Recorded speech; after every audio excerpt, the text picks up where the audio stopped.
Bonjour Bamako, bonjour le monde. Il est 7 heures chez nous ici, 16 heures à Tokyo, Japon. Bienvenue au rendez-vous de formation.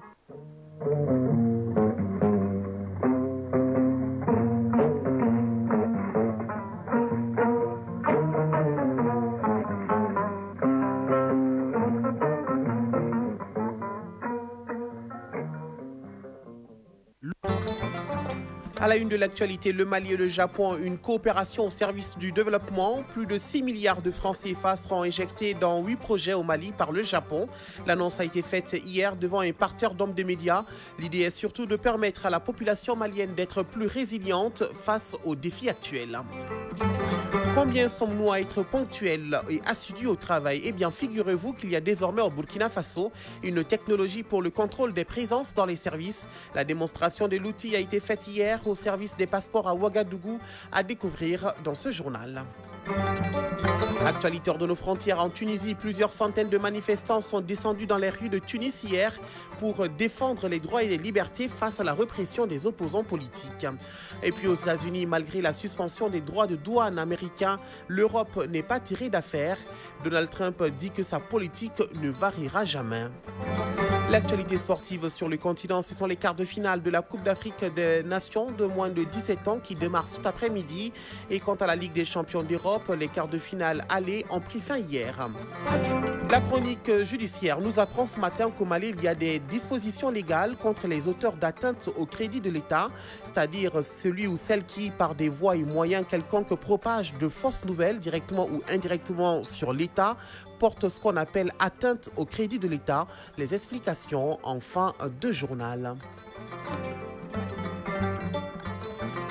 Le journal. Moussa Papa Aïdara. Mesdames, Messieurs, bonjour et bienvenue à cette édition. Les données personnelles sont désormais le pétrole du XXIe siècle. Les maîtriser, c'est maîtriser le destin de nos économies et même notre gouvernance. Déclaration faite hier par le Premier ministre, ministre de l'administration territoriale et de la décentralisation. C'était lors de l'audience qu'il a accordée à une délégation des participants africains au colloque international organisé par l'Autorité de protection des données à caractère personnel APDP. L'occasion a été mise à profit pour insister sur l'importance de la gestion des données à caractère personnel dans l'atteinte de notre souveraineté. On en sait plus avec Marie Koné et Aliou Touré.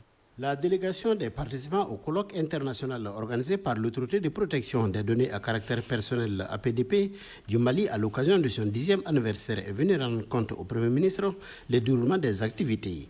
Professeur Mamoudou Samasekou, président de l'APDP.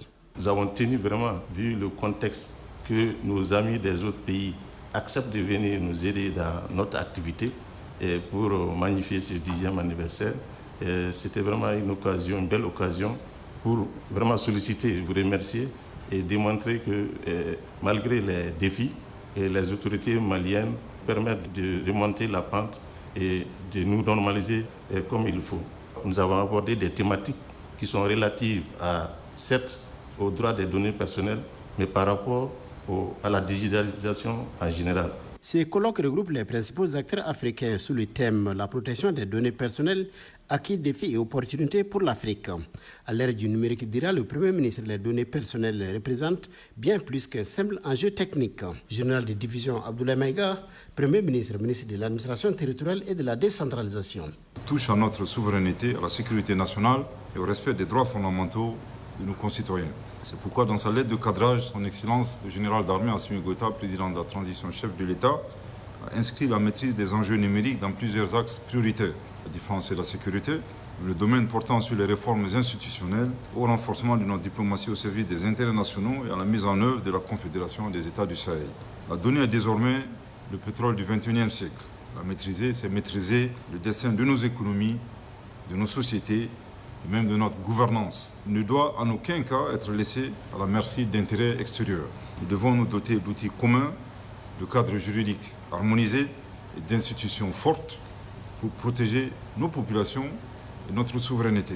Il ne s'agit pas de freiner l'innovation, bien au contraire, il s'agit de garantir qu'elle s'inscrive dans un cadre éthique, sécurisé et équitable pour tous. Le Premier ministre a salué les efforts consentis par l'Autorité de protection des données à caractère personnel du Mali, de l'Université Kourounkafouga ainsi que des pays participants au colloque. Le général de division Abdoulaye Maïga est convaincu que cette rencontre marque la volonté collective des États de la Confédération de l'AES et d'autres pays de prendre en compte le contrôle de leur destin numérique.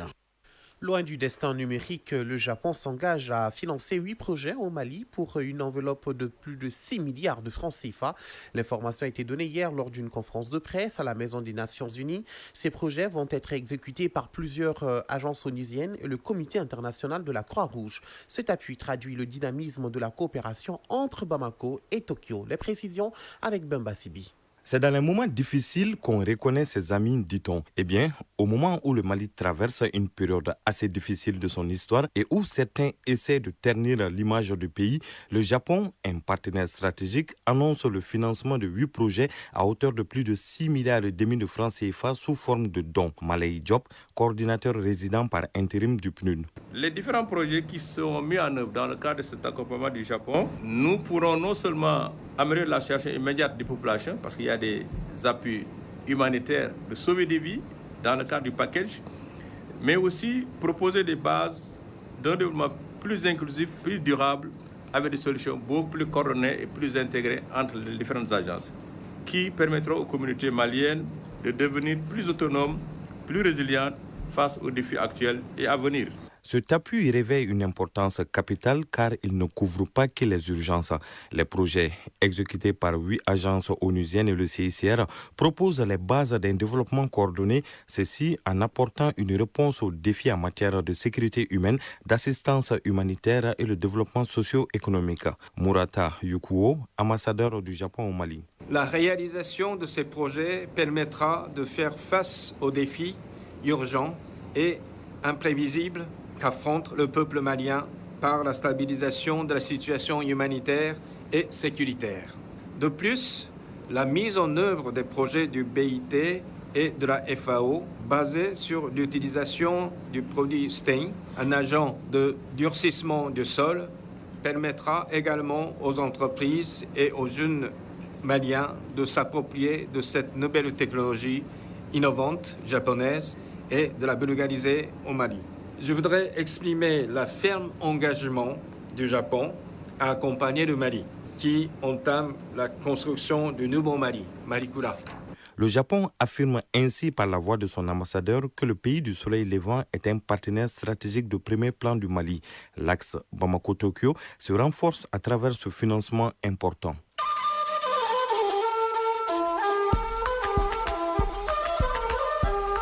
AES Actualité.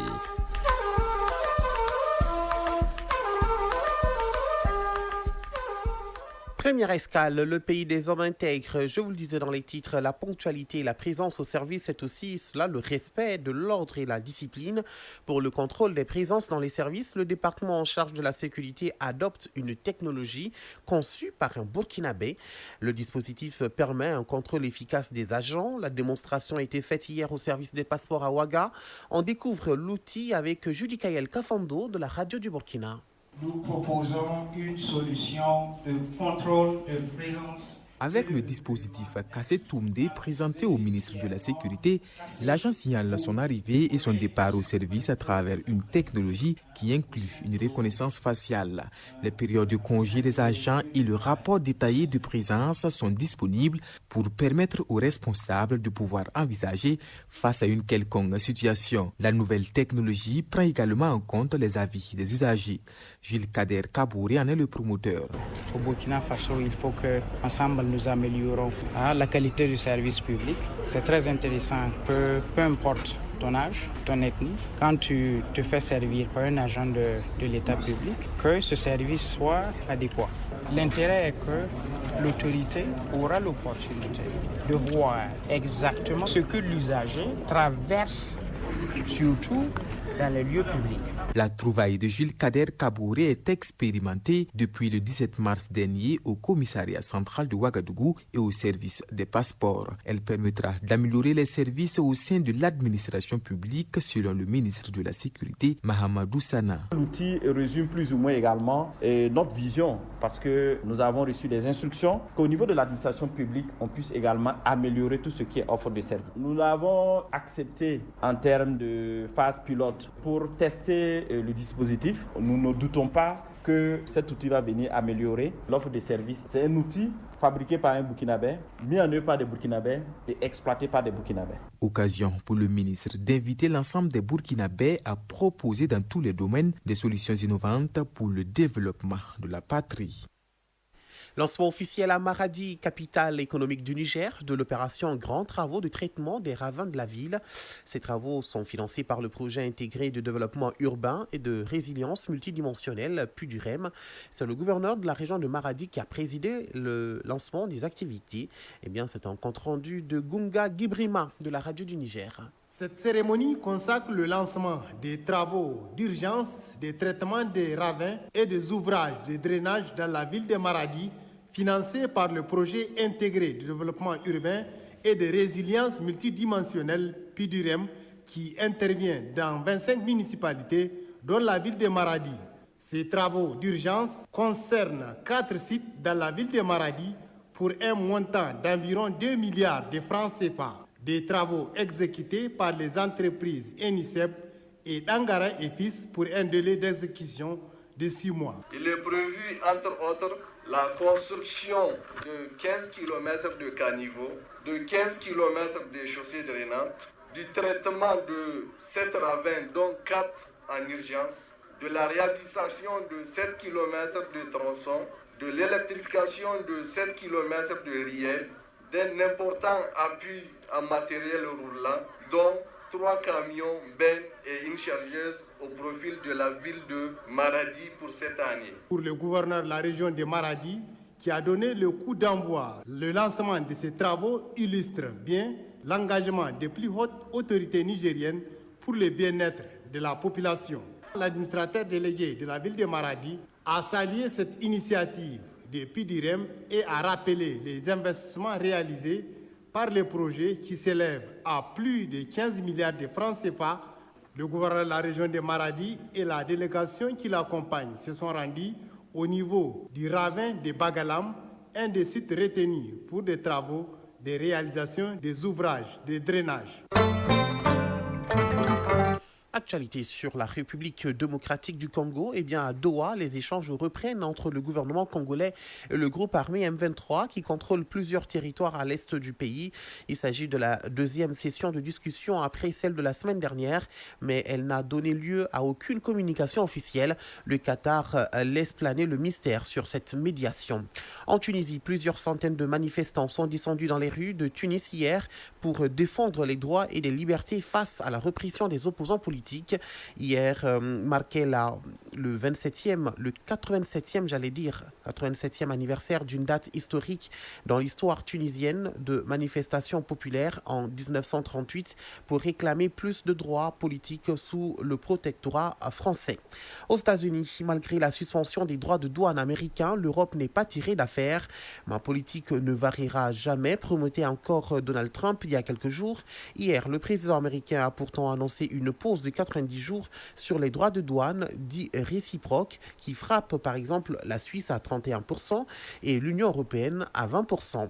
Le Panama qui rejette l'idée d'un retour de troupes américaines sur son sol pour sécuriser le canal lors d'une conférence de presse à Panama, le ministre panaméen de la Défense s'est fermement opposé à l'idée de voir rouvrir dans son pays des bases militaires ou des sites de défense américains en vue de sécuriser le canal qui relie l'océan Atlantique à l'océan Pacifique. L'idée en avait été émise juste avant par son homologue américain en visite dans le pays.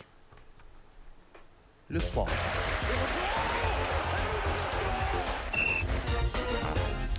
Dans la leçon du sport du jour, il sera question du critérium en cyclisme.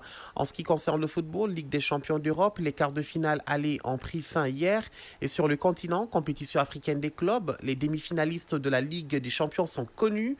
Et sur le continent toujours, les quarts de finale de la Coupe d'Afrique des Nations des moins de 17 ans démarrent cet après-midi.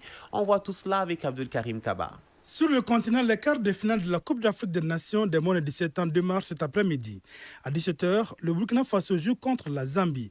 À partir de 20h, le Maroc, pays hôte, affronte l'Afrique du Sud.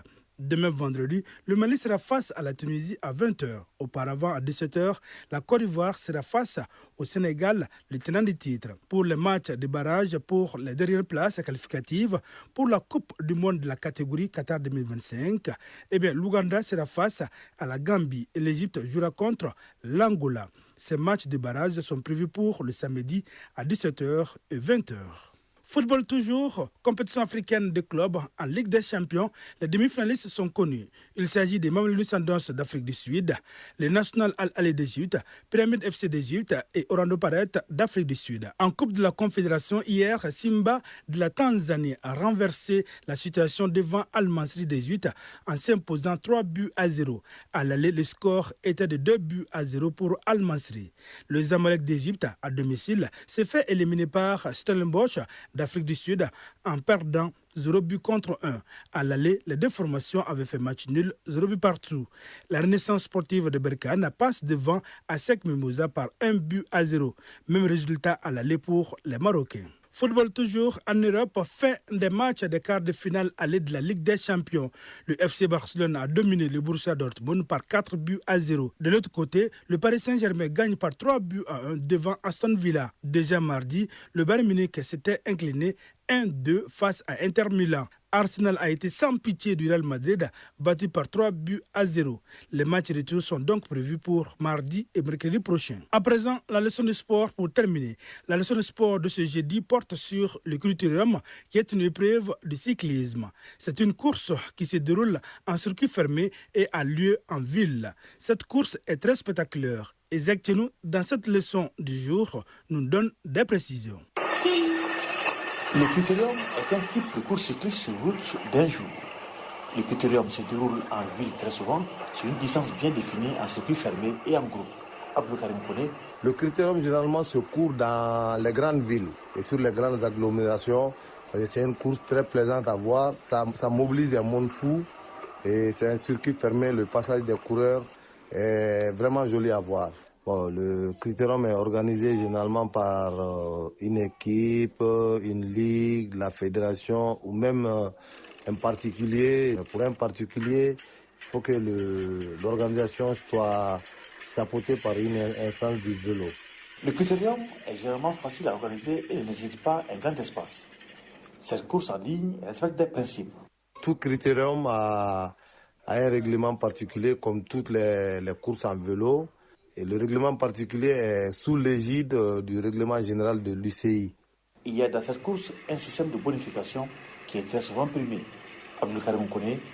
Les bonifications, on les appelle sprint intermédiaire ou point chaud. C'est-à-dire on trace une ligne bien déterminée. Le premier coureur qui franchit cette ligne a une bonification. Généralement, le critérium a un prix. Le sprint intermédiaire, c'est généralement une motivation pour le coureur. Même si l'arrivée a lieu souvent en groupe, un règlement permet aux concurrents de franchir la ligne d'arrivée dans les règles de l'art. À l'arrivée, chaque coureur doit rester dans son couloir. Un coureur qui dévie de son couloir pour empêcher un autre coureur est immédiatement disqualifié. Le circuit s'organise sur une distance de 800 mètres à 10 km pour une distance maximale de 150 km.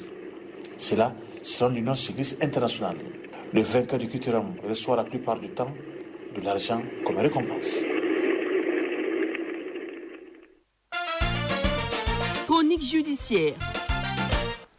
Jeter le doute sur la santé financière et le pouvoir de l'État est préjudiciable.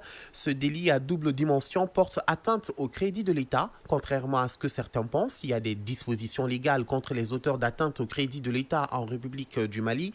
Celui ou celle qui, par des voies et moyens quelconques, propage de fausses nouvelles, directement ou indirectement sur l'État, les collectivités, les établissements publics, porte ce qu'on appelle atteinte au crédit de l'État. C'est prévu dans l'article 242-114 du Code pénal. Eh bien, on voit tout cela avec Garibou Pérou. À la fois financière et morale, l'atteinte au crédit de l'État est un préjudice. Le mot crédit signifie ici la relation de confiance entre l'État, qui est une personne morale de droit public, et le justiciable, une personne physique. Mettre cette confiance en rude preuve, c'est porter délibérément atteinte au crédit de l'État. Bamassa Sissoko, président de la 3e chambre civile de la Cour suprême du Mali. Le mot crédit vient du latin. Creditum, la confiance qu'inspire une personne sur sa solvabilité. La confiance en quelqu'un. la confiance en quelque chose. C'est aussi l'autorité, le pouvoir qui résulte de cette confiance.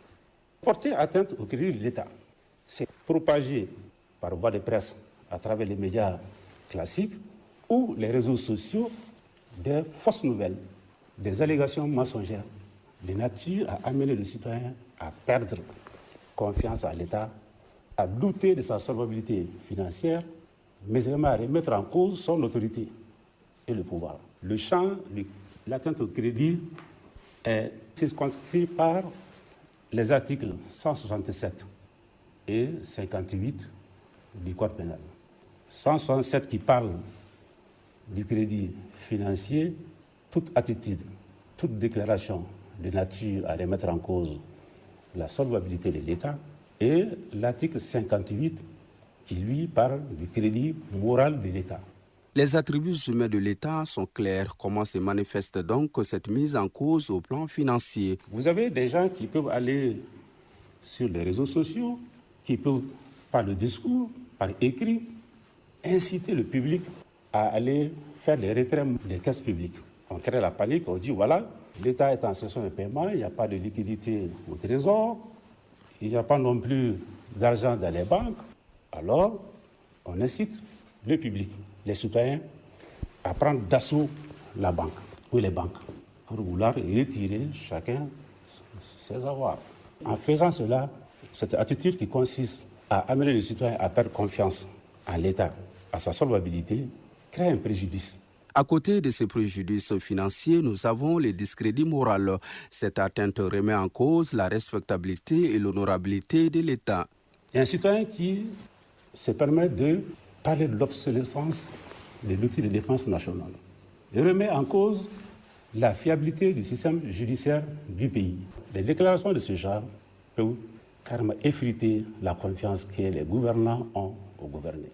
Lorsqu'un préjudice est commis, il doit être forcément réparé. La procédure de mise en œuvre et l'exercice de l'action varient selon que l'on soit en face d'une atteinte au crédit financier ou en face du crédit moral de l'État. Quand il y a atteinte au crédit financier de l'État, en ce moment, on applique les dispositions de l'article 172 du Code pénal.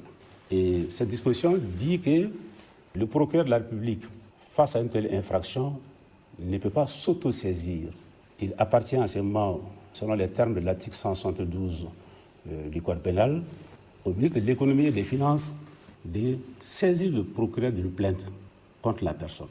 Et c'est après cette plainte que le procureur de la République est habilité à engager des poursuites contre les ou les auteurs. En plus du ministre de l'Économie et des Finances, il y a le représentant légal de l'établissement qui a été victime d'atteinte au crédit financier, qui peut également porter plainte devant le procureur de la République qui est territorialement et matériellement compétent, qui en ce moment va engager des poursuites. Et là, en ce moment, on parle de crédit financier.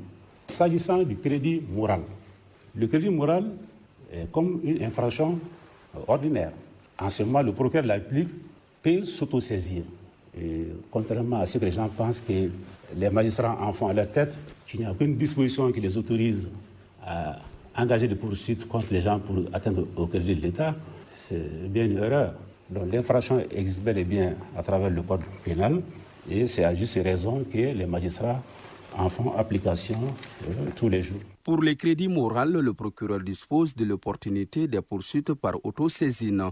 Financier, il doit être préalablement saisi d'une plainte avant d'exercer l'action publique. L'un comme dans l'autre, les déclarations du genre à porter atteinte au crédit de l'État sont à éviter. En tant que citoyens, nous sommes tenus de respecter les dispositions nationales. Ce qui est bien dit. Merci Garibou Perou et merci à vous aussi de nous avoir suivis. Vous l'aurez compris, c'est la fin de ce journal présenté par Moussa Papa Aïdara, réalisation, coordination Ousmane Dao.